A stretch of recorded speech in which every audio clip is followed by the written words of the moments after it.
Hi everyone, I'm Joe, and in this 3-minute tutorial, we'll dive into part 2 of the estimate tutorial for the Granot Moving System. This session will focus on the inventory feature, including its key functions. How to fill out the inventory, adjust rooms, add preconditions, attach pictures, and more. Let's get started by taking a look at the main inventory screen. At the top, you'll see a row of action buttons. Autosave checkbox, clear all. Add item from scratch, edit room. Save, needed if autosave is off. Below the action buttons, there's a room selector. When you choose a room, any new item you add will automatically be assigned to that room. You can also assign a room to an item by clicking the door icon in the item list. On the left side, you'll find category keywords, which group items for quick filtering.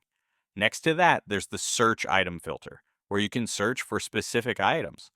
Over on the right, in the section with the light yellow background, is the selected items list. Here you can adjust items by adding pictures, preconditions, and more. To add a picture, click the camera icon, select your image, and upload it. To assign a room to an item, click the door icon. You can adjust the quantity using the plus and minus buttons or by typing in the number directly.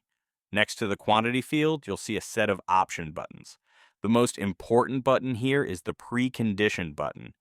Click it to bring up the precondition pop-up. On the left, you can adjust the item's properties like name and size. On the right, you can select the relevant precondition. After you're done, close the pop-up. You can also add notes to an item by clicking the note icon. Another advanced option is the split feature. Click the hexagonal icon with a plus sign inside it. This is useful for items like beds that have multiple parts, e.g. headboard, footboard. Lastly, I want to show you the inventory list view. The core functions remain the same, but there's one key difference.